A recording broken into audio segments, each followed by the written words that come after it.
all the craziness that's going on out here, the shootings all over the place that's happening. Not even like there used to be breaks in it. Now it's like every other day something's popping off around the country. And we saw what happened with those kids out in Texas. America is reeling from the painful reality of another mass shooting. This latest massacre at an elementary school in a small Texas town. Here is the latest at 10. Texas officials report 19 children and at least 2 adults killed. Rest in peace to them, man. That is a lot of children to lose their lives. With the climate of everything going on, how are they addressing that within the city, with y'all as teachers? The relationships between you and the kids, you know, are you afraid of these kids? You know, like, how you feeling about all that?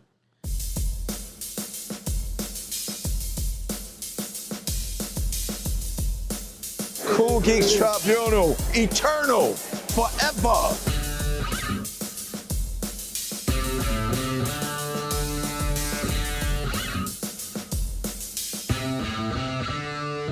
Don't you wish you were a Superman?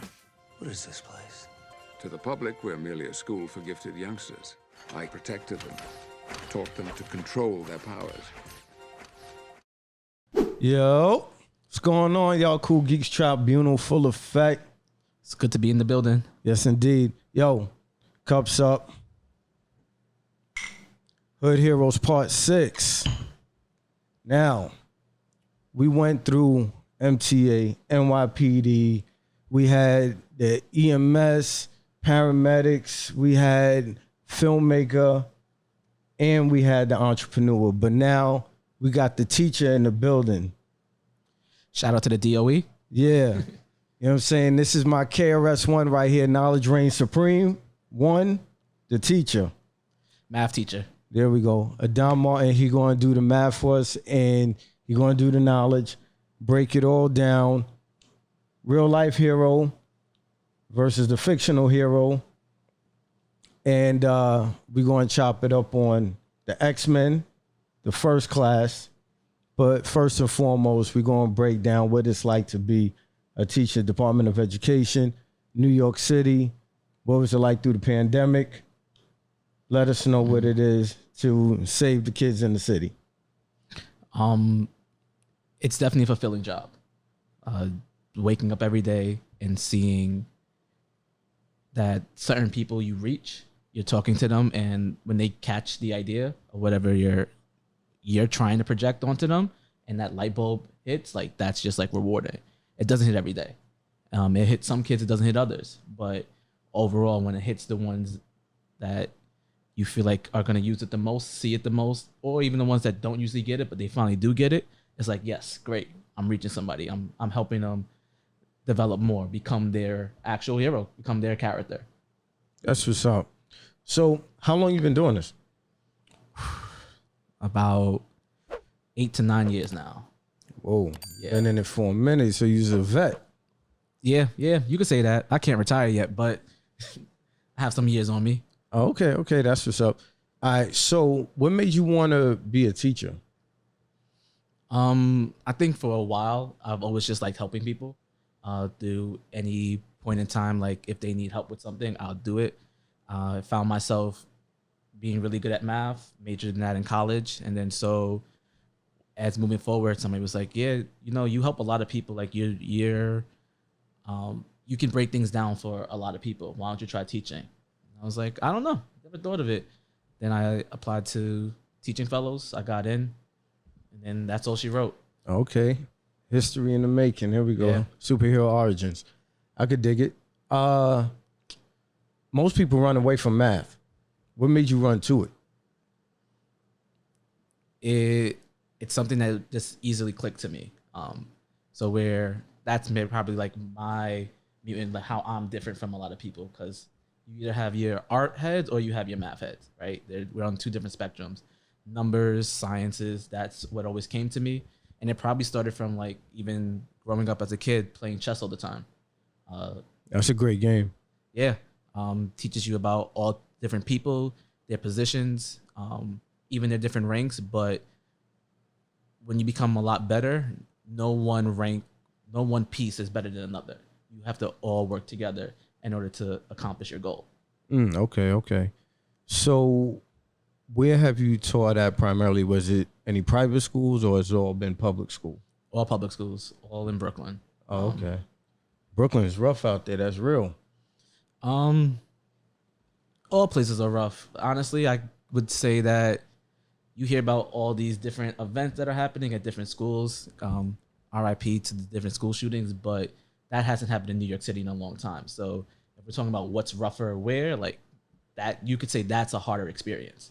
And that's exactly where, like, you beat me to it. I was going to ask you with all of the, you know what I'm saying, all the craziness that's going on out here, the shootings all over the place that's happening. Not even, like, there used to be breaks in it. Now it's like every other day something's popping off around the country. And we saw what happened with those kids out in Texas.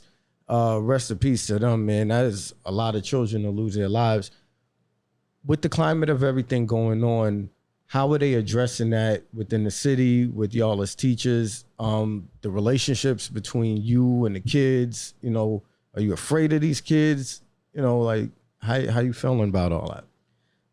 You can't be afraid. Like, you can't walk into your job being afraid. If the second you start doing that is the second you start losing yourself and losing them.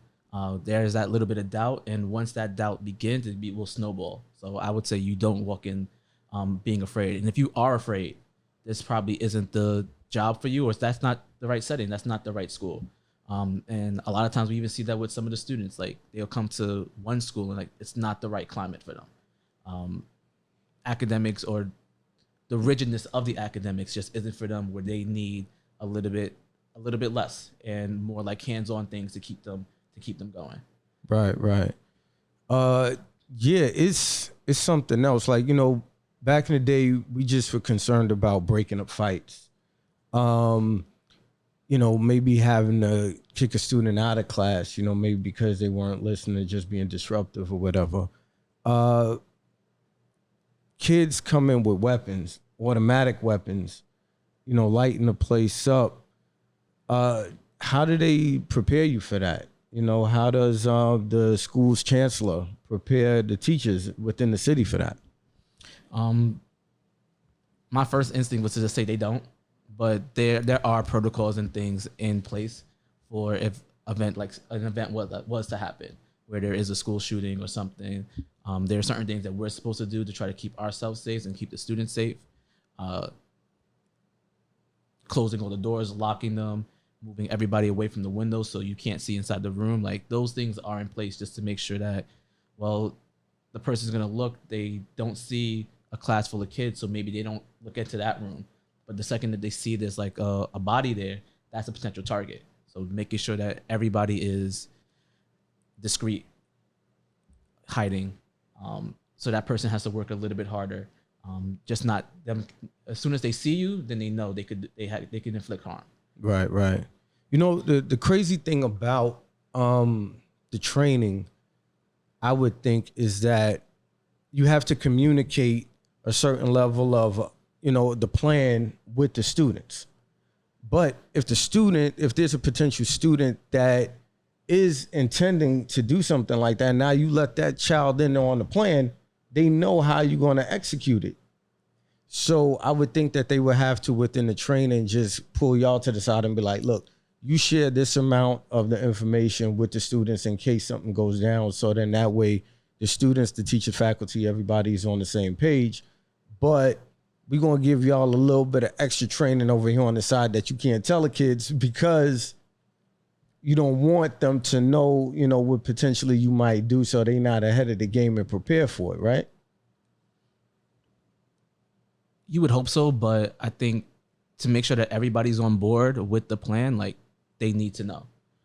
The staff needs to know, the students need to know 100% on like what we're doing. Maybe not necessarily like why, but what we're doing. Right. So yeah, you're gonna have to give them that little bit of information so that they know in an event they have an idea of what they can do in case they get lost. Like, they know where home base is. Right.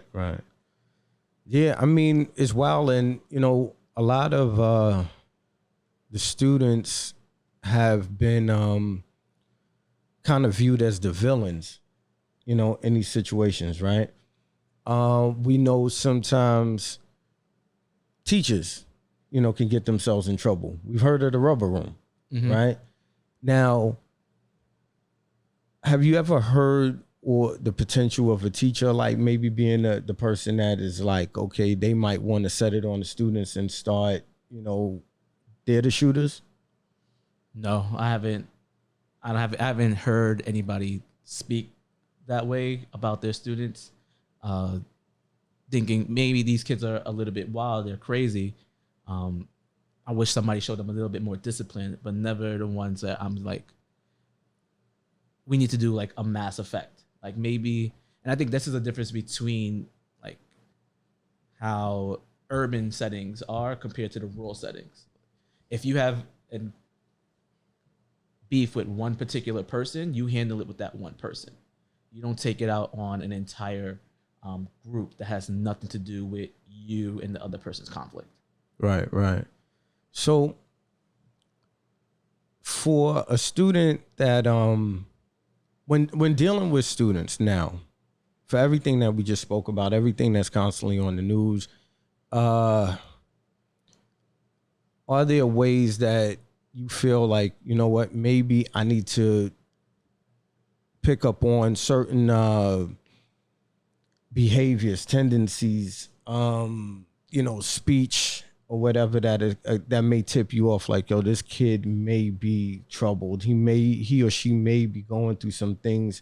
Maybe I can be proactive and like pull them to the side and talk to them, let them, put the word out to like a guidance counselor or something. So then that way maybe we can help that kid, so that way they may not want to hurt themselves or anybody else. Yeah, so I think that's one of the hardest jobs as teachers, that you're always wearing so many different hats, right? Coach, counselor, educator, disciplinarian, manager.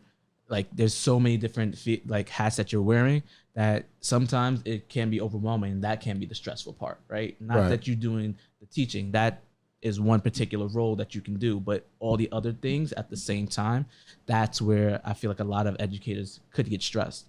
So at least for us, it's just knowing like, when is this an opportunity that I should take on, being that like mediator, being that person that the student could talk to, or when should I actually recommend them to the guidance counselor, whether I recommend them to a social worker, like somebody else as well that could ease that burden off of me, because that's the easiest way of like just burning out, just doing too much in a short period of time.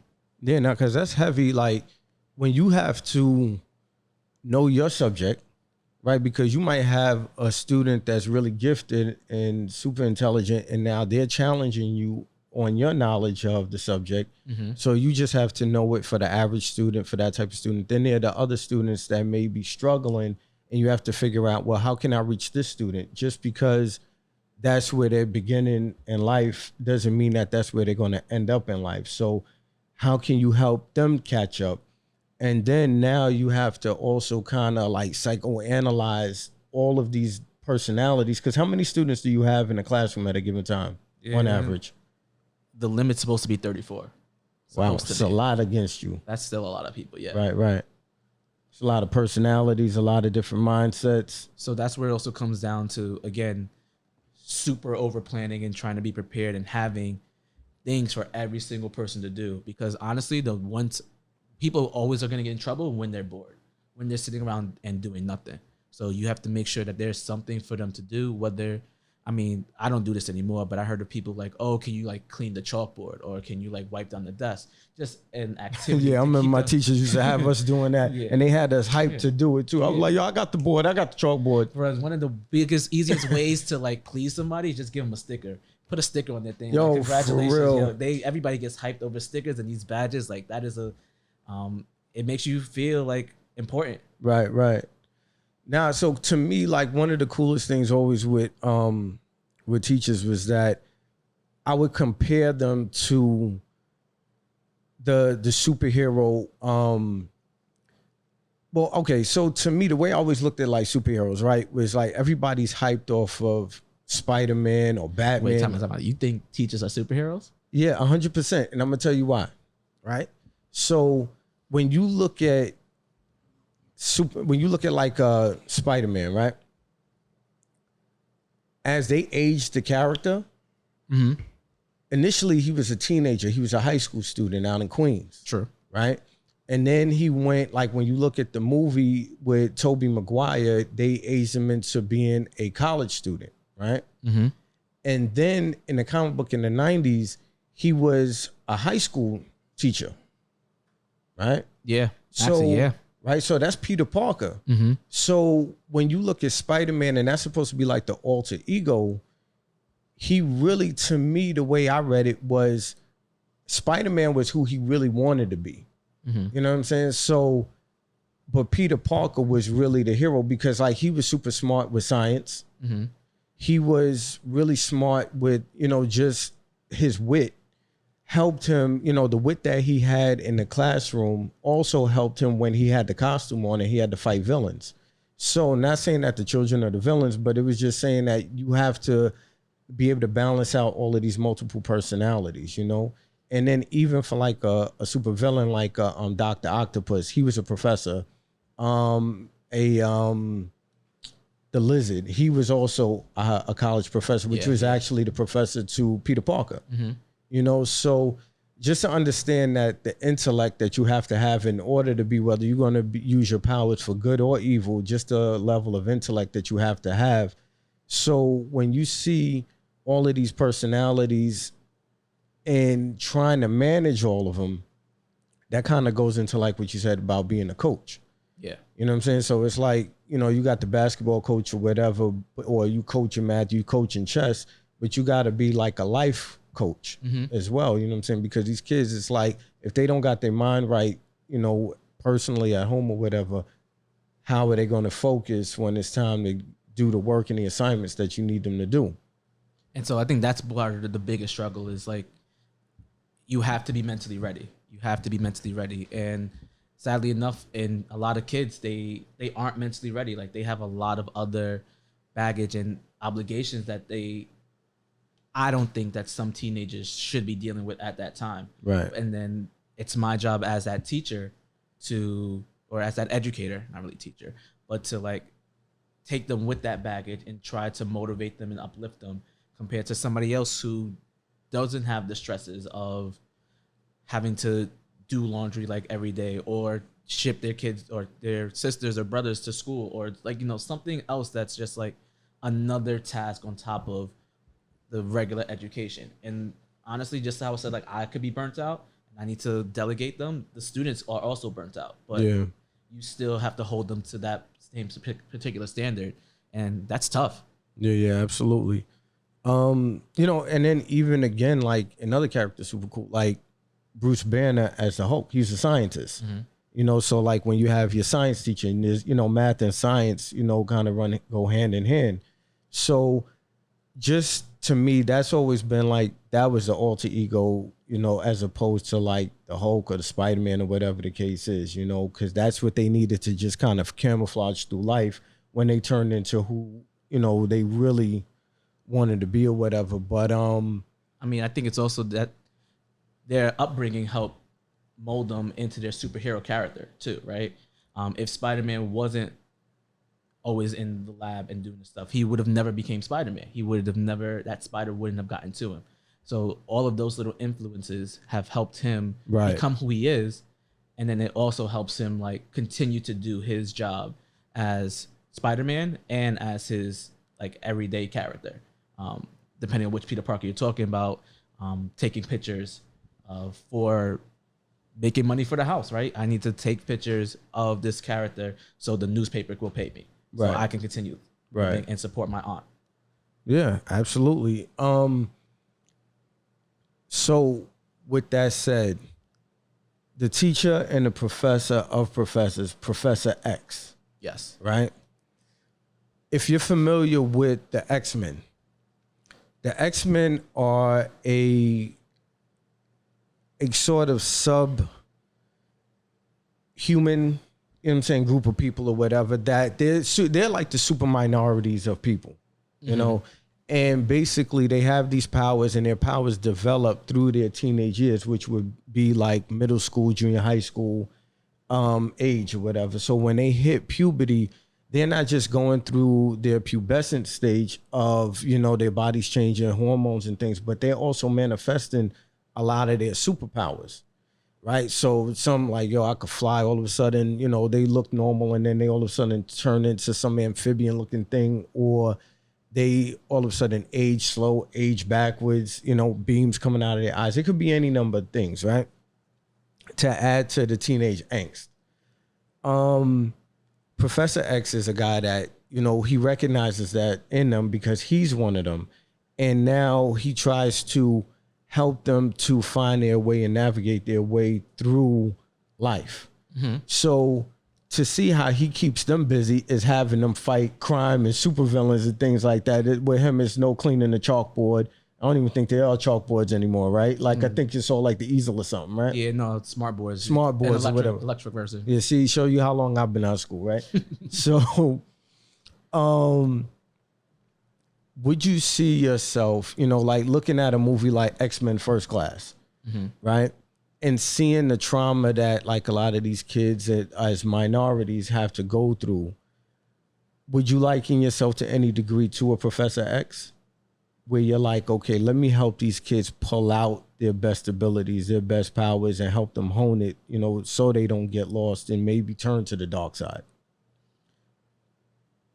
Again, because there's so many different kids and different personalities, I won't even just consider myself like a Professor X, but also a Magneto, at least from the role in X-Men First Class. Right. Both of them, they had similar trajectories of what they wanted to accomplish, but different routes of doing it. For some students, you need to manifest them in that positive light, right? To give them that outreach. Magneto was somebody that saw their potential power and how we could use it in a different way. And for some people, like some people are meant for school, they're meant for the intellectual part, and other people are meant for grunt work, or not grunt work. That's a horrible word, but like just a different type of job, a different task on a regular basis. And so you have to just figure out who these people are, where they are, and how much can you bring them up to keep them on that like positive flow where they're productive members of society. That's interesting that you use Magneto to liken yourself to, because he's been vilified in the comics. He's vilified in the movies because he does not want to integrate, because he doesn't want to go along to get along, so to speak. Magneto actually was originally based on the Malcolm X character, I don't want to say character, the Malcolm X, like, I guess, archetype of, because of his ideologies, right? Mm-hmm. You come from a group of people that are shunned, that are, just ostracized and basically abused within society. Professor X, created by Stan Lee, also was supposed to be the Martin Luther King, and he's considered the hero because he wants to get along with everybody. So with a movie like X-Men First Class, right, would you view somebody like the X-Men as where like a Magneto would probably, if he's supposed to be the Malcolm X, right, he would probably call them like the coons of, you know what I'm saying, of the mutants or of their struggle. Mm-hmm. You know what I'm saying? Like, just, being that you were, you likened yourself to Magneto or whatever, because there was a whole movement that said Magneto was right. Like there's a lot of people that believe Malcolm was right, some people see the value in both. So I think that's where I compared myself to both. It's because you can't forget about one. Yes, we can empower and enlighten everybody together, but what's our history?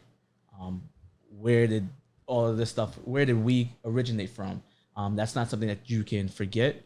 And if you just look at, let's build forward, let's just integrate ourselves, then you're going to also lose a part of yourself. And that's something that Magneto didn't want. He's like, guess what? We we have these powers. We have this great potential. I don't want to just be used for society or man's benefit when I'm a mutant. Right. So that's why like you gotta help them remember like where they are and where they started and acknowledge that they are special. Right. That's why like I never felt Magneto as like the villain, especially if you're going to say that Malcolm X was an inspiration for the character. So what does that say about how the creators viewed Malcolm X at the time? You know, because these characters came out originally in 1963. You know, that was the first X-Men comic book. So, you know, it's just funny how, you know, narratives are spun. You know, so you teaching in Brooklyn, what racially are the percentage of like your students? Is it an all so-called black school, or are they white, or? I'm at a different school, like not too much of any one particular group. I think for a while actually we had more white students. Okay. Than anything, but now we have a lot more black students there, and our culture is changing. It's something that a lot of the teachers are probably having a little bit of a struggle adapting to, but Right. I think like as a teacher, part of our job is to adapt and to change and figure out how are we going to bring up whatever group of students you have. Right. So have you found that in the time where you've had students that were not racially or ethnically the same as you, was it a little bit more difficult to relate? Were there added struggles due to that? Or was it because of the subject that you teach that it just, you know, math is just universal, so it wasn't really a big deal? Yeah, I don't never think that it was a struggle, but it was always something that I was willing to learn about. If there's something that I didn't know about before, it was like, oh, you're introducing something new. I don't understand that. Please talk to me a little bit more about it. What's an example of some music that you like to listen to? Right. Let me listen to that too. I'll form my own opinion of it. For the biggest thing, just not being closed off was the easiest way to reach your students and to show them that you care, and then also get them on board for learning or taking in whatever information I have. Right. It's when you have and so the one thing that you don't tolerate from anybody is disrespect. Right? If I'm talking to you about something, like as much as you want me to listen to you, you got to listen to me. And so once you get on that train of disrespect, then that's the one thing that you have to nip in the bud. That's the one thing that we can't tolerate at all. And as long as that part is there, like as long as there's no disrespect and we can easily talk to each other and listen to one another and resonate, like the sky is the limit in terms of helping those kids reach their potential. So you find most teachers have like a true desire to want to reach the kids, and Oh no, it really help. No, there's not all teachers. No, Not all teachers. Okay, so But we got there's- some supervillains floating around the schools too. Or I wouldn't even say that they're villains, but they're just, some of them are tired. Some of them have been doing it for a long time, and it's hard to also learn new things and constantly be trying to adapt your learned behaviors. I think they say that from the ages of about 7 to 13 is where that's where you become you. And then from 13 to 18, that's where you pick up on a lot more of those like learned behaviors and those learned traits. Right. So what does it take for the teacher to end up in the rubber room? That's your detention. You know what I'm saying? How y'all end up on detention? Scariest thing is it could be anything. It could be anything. It's whatever somebody says or however somebody perceives something, right? Wow. I'm walking around like saying hi to my friends. Sometimes when we say hi, give each other a dap, and then you might like jokingly throw a couple punches. Somebody might take that joking punch as like, oh, you assaulted me. I assaulted you, like, but it's how they perceive it. The way you talk to somebody, you could say the same thing to two different people and they perceive it differently.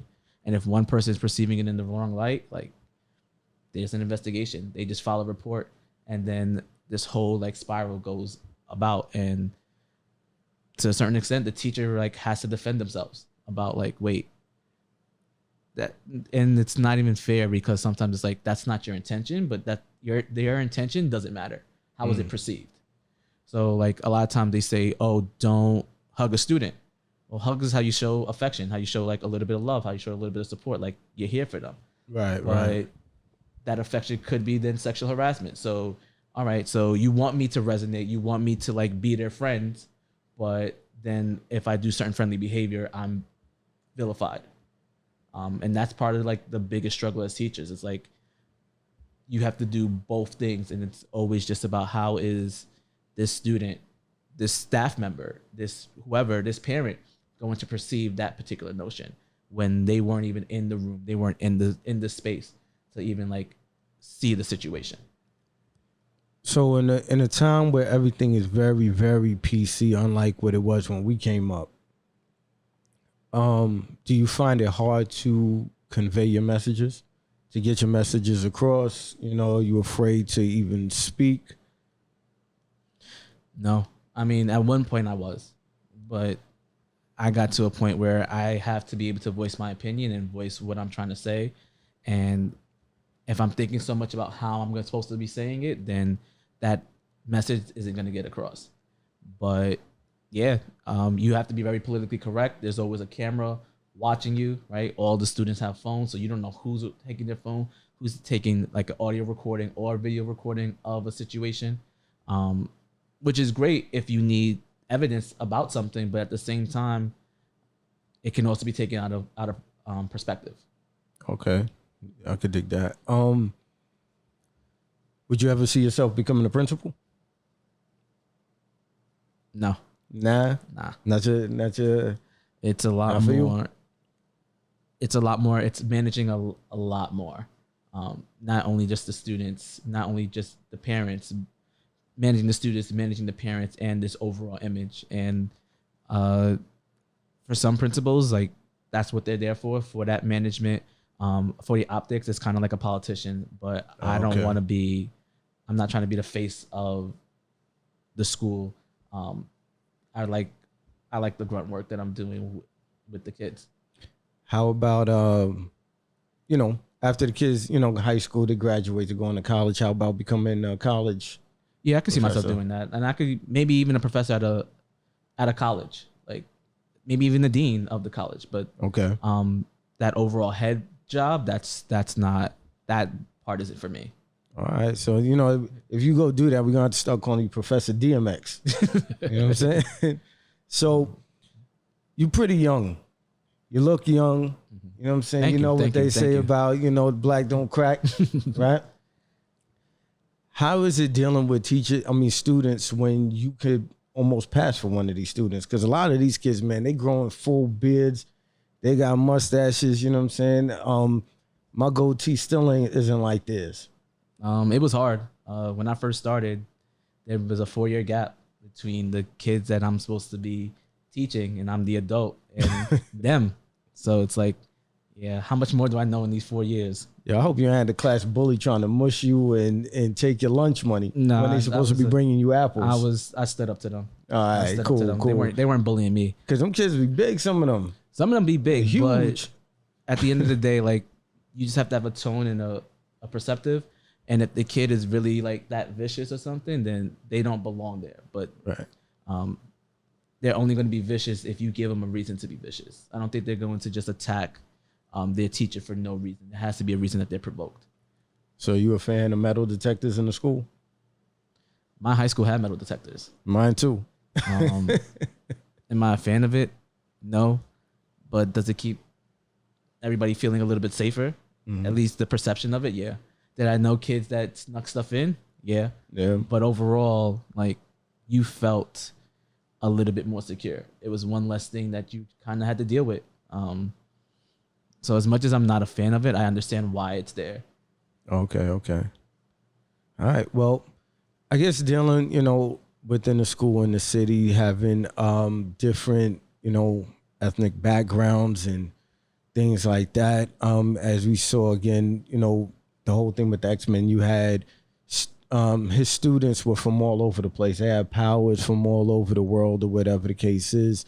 You mentioned about the history and knowing the history of, just who we are as a people and the importance of it, as far as being able to relate.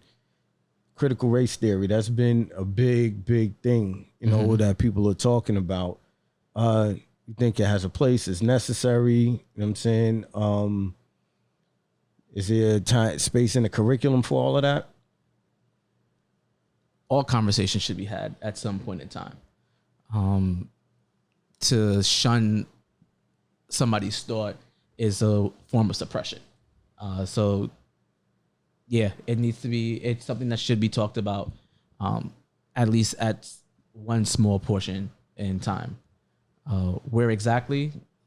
I do math, not really the history part. So I don't know exactly where, but it is something to be like discussed. I remember actually this one time during Black History Month, one student said to me in the middle of class, like, "Oh, no, it's Black History Month. These white people should be bowing down to me." And I was like, wait, no, that's not the purpose of Black History Month. It's not to suppress anybody, but just to uplift you and give recognition. And so that portion on all sides just has to constantly be portrayed. We're not here to bring anybody down, but just people who are suppressed, like bring them up, give them that playing field, let other people see what they have to contribute and what they've contributed to society and what more they can bring. I think the Black person that created a refrigerator, imagine a life without a refrigerator right now. Listen, we've done it all. We are the salt of the earth. You know what I'm saying? So never get that twisted. And I think just kind of limiting us to, certain terminology, just a month, and then at that, the shortest month, that's probably the suppression within itself that you can't see. True. You know what I'm saying? So there's so many things that we can unpack about just that within itself, the word Black, the term, you know what I'm saying? Because I just, everybody else, like if you Chinese, you came from China. If you American, you came from America. If you Iran, you Iranian, you came from Iran. I'm just still trying to figure out where Black is. You know what I'm saying? I ain't been to that landmass yet. Africa. I mean, but we was all melanated people, indigenous to the whole planet. You know what I'm saying? So there's, a lot that goes to that. You know what I'm saying? And then again, if, you're African, 54 countries, which one? You know what I'm saying? That make up the continent. You dig what I'm saying? Which is part of our like struggle. Our biggest struggle. Identity. Yes. Identity is a big thing. So you got to know who you were before others got their hands on you and have like a clear understanding of it, so that way you can get to your powers. You know what I'm saying? And I think that middle school going into high school age is a really good time to, help them figure it out. Cause you got hormones popping all over the place and things of that nature. So a lot of those things can go into behavior and just doubt and stuff like that. So just giving them like clear messages. And I mean, most of it has to come from home also, and the teachers just kind of, I think, should be reinforced, what's consistent with, what's going on at home. And, but then there's so many people all over the place, and in New York City being a melting pot, it's a lot. It's a lot. But aside from all of that,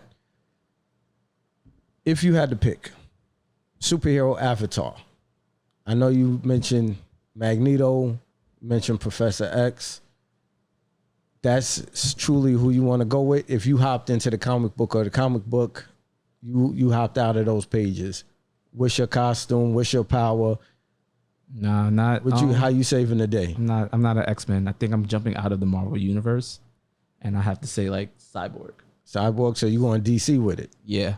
Okay. All right.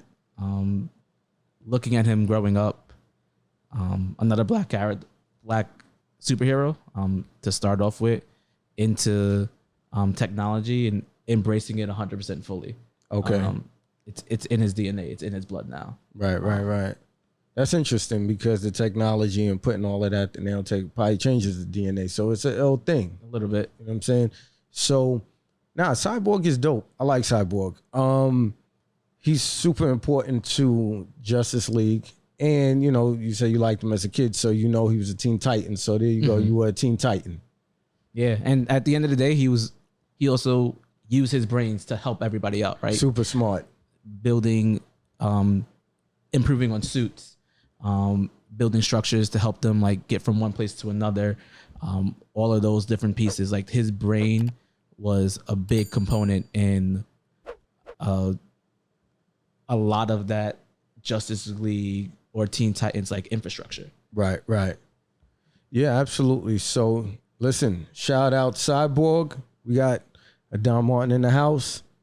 We got thank you. Teacher. Once again, knowledge reigns supreme always. It's good to be Cups on. up.